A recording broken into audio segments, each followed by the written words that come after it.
let us move on. And goodness me, it's another video, and it's Gunther.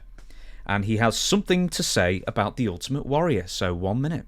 Okay, so here is Gunther and his little pal with two presenters on the bump. I've got to say, I've never watched an episode of this, so I don't know who the presenters are. That's Ludwig Kaiser, isn't it? Right, that's here him. we go. Okay, well, let's take a look at our next Intercontinental Champion. One of the best ever, the Ultimate Warrior. You gotta love this guy, right, Gunther? Those are the real dark ages. Sports. Bodybuilders dark and showman. ages? Yeah, look at that. Look at that. He's one of the best WWE superstars of all time. No, he's Oh, not. she's got an annoying voice, hasn't she? What don't you like about Warrior? He is a showman. He's not an athlete, not a professional wrestler. He's a showman. So now everybody knows why I had to be the one to keep this title for the longest time in history, to wash its reputation clean and set it to a new standard, because the man who beat the Honky Tonk Man, of course, in just a matter of seconds, and then you took care of that. So there you go.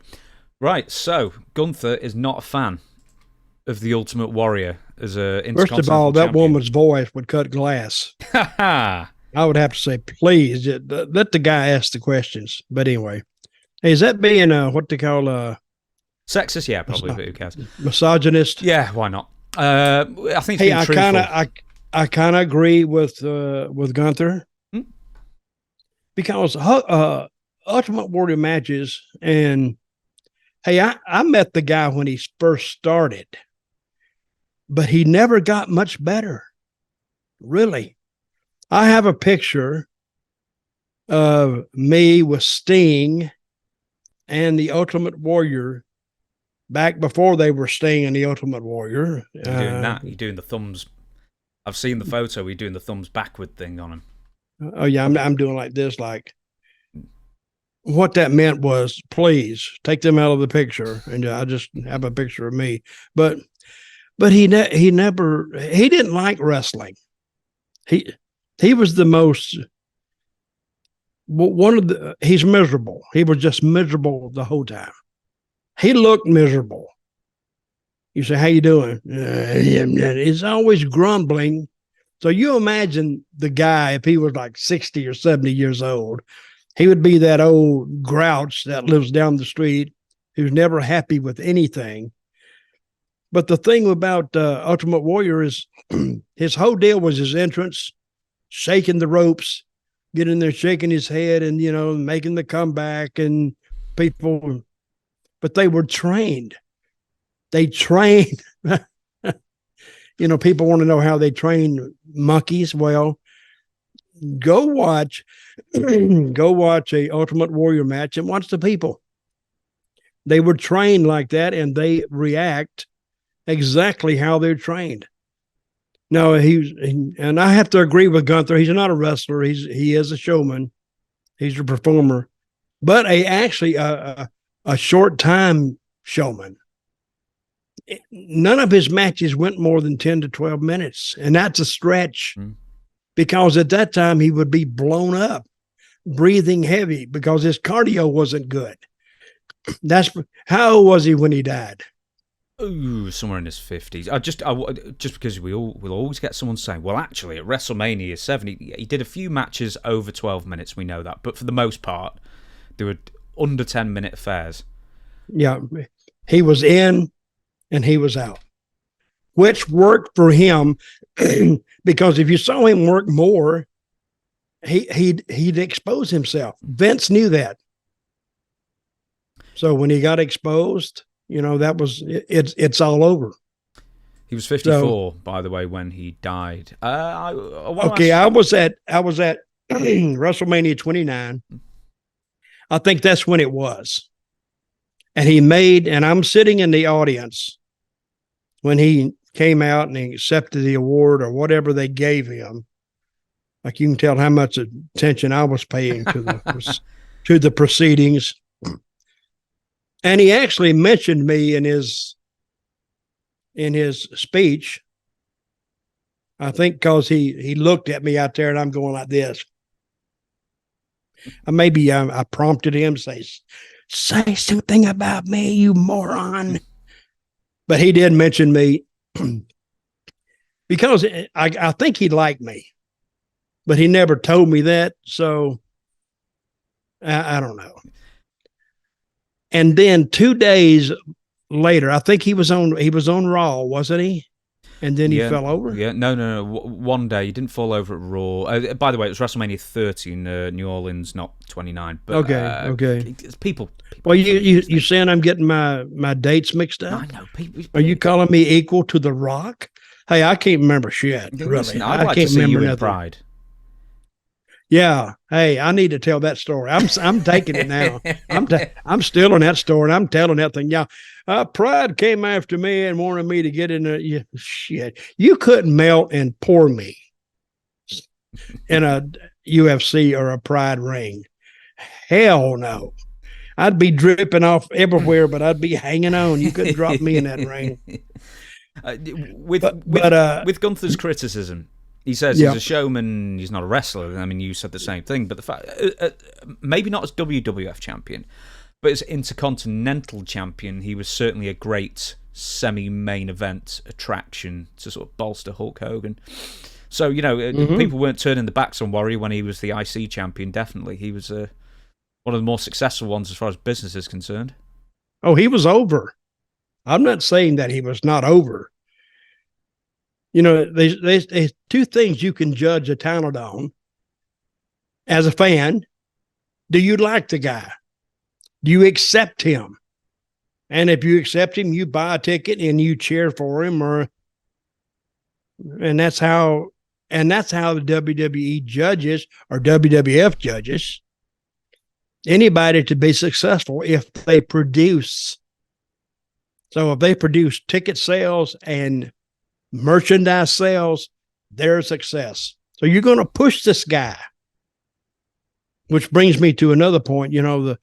The women's pro basketball league in the USA, they're complaining and bitching that they don't make LeBron money.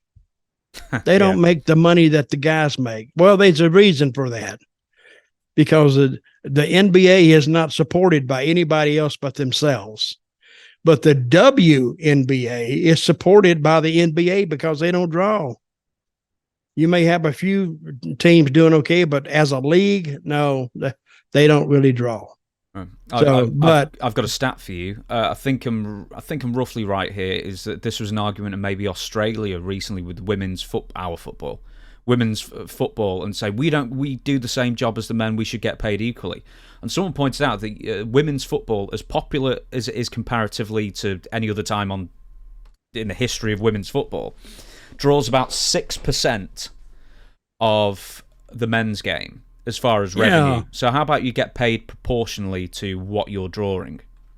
Okay, let me ask you this. What do they draw if you put them on TV? Now, the English women's football, I think the England women won the tournament, did really well on TV, quite surprising. And they were saying, hey, we packed out the stadium, but then they also forget to mention that the tickets were a heck of a lot cheaper, and you know what I mean? It's that kind of thing as well. But, they did actually pack out quite a lot of stadiums, maybe not too many sellouts, but, the actual viewership on TV was very high for the last few games. But what if they'd had Ultimate Warrior? What, in the women's team? Hey, that would be a good gimmick. Bring the Warrior out during a football game. Well, he'd be blown up in 2 minutes, and they'd have to sub him off, I guess. But the sad part about WrestleMania 30 in New Orleans is when did he die? On the Monday Raw? The day after the Tuesday. He was in the car park. He was in the car park, and he just keeled over. Killed over at 54 or whatever he was. So, but let me tell you a feeling I had when I'm sitting out there in the audience and watching his speech. He was sweating. And I'm thinking, wow, something is a little bit wrong with him. because I had a feeling that, of course, I didn't have a feeling he was going to die, but I had a feeling that something was wrong and something was going to happen to him. I hated that. I heard later that he had died, but that's life. So, Yep. So, but folks, listen, a prime example of a man who worked out all his life, and then really past his prime, but he looked great and he ate great, but which makes me believe that I'm going to eat whatever I want, because I'm going to end up dead. It's the same as Ultimate Warrior. So I'm going to enjoy myself while I'm here. And, you go to the gym, you see the warrior, and if you're going to push a weight, you go, don't do it. If you're going to strain that much to get it, quit. Just stop. So I actually stopped. I don't do any of that stuff anymore, any of that strenuous stuff.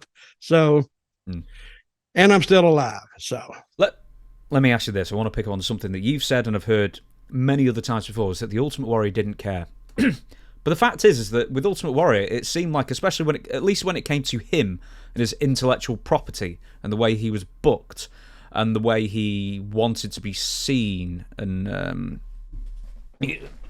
by fans and all that kind of thing, is that he really cared, or like he maybe even cared too much. Because he cared about what? Just. Well, let's say his gimmick. I mean, he sued WWE, like his booking. In fact, that's a perfect one, because he really seemed to care who he'd win and who he'd lose to all the time. So he obviously cared to a point. Well, he had sense enough to take care of himself, and if he went out there, this is if you say I'm a fan of Ultimate Warrior, and he goes out there and he gets beat, and I'm going, what? That's not supposed to happen. And I'm not mad. I'm befuddled. Like, what the hell happened to this guy? If he just gets beat. Now, if it's an angle, it's something else, and you put a bunch of guys and you beat his butt up and you leave him laying. Yeah, that might get me to come back. But he wasn't a long-term angle guy. He was short term. You put him on TV. And of course, when you put him against Hulk or you put him against Randy Savage, and Randy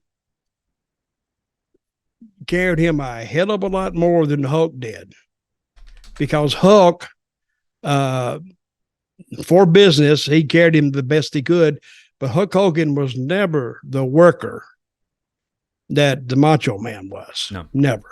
So he's the type of guy that he's a booker's nightmare, to tell you the truth. And they may have put him out there and in short matches. You know why? Because it was easier. Because he could do those. Put him out there. You get a little heat. This is Ultimate Warrior's finish. If I'm the booker, I'm saying, go out there. I don't know, go 8 minutes, 9 minutes. And, whatever, and get a little heat on him, and he makes a comeback, and let's go home. That's it. Now it's up to the talent to figure all that out. And this is where I'm going. I'm going out there on the stage or somewhere where I can see what's going on, and I watch the match. Of course, they've done it 1,000 times, so... And the people cheer when he goes out, and then he shakes the ropes and he shakes his head, and then he gets a little, he gets a little steam on him, they call it. And then he starts hulking up, and then he makes his comeback. People get ready, boom, da boom, da boom, da boom, whatever his finish. What was his finish anyway? The Ultimate Warrior was like the military press slam, and then he bounced off the ropes and did a splash. Okay. And then he does that. 1, 2, 3, yay, yay, and then he'd run around the ring and he's gone.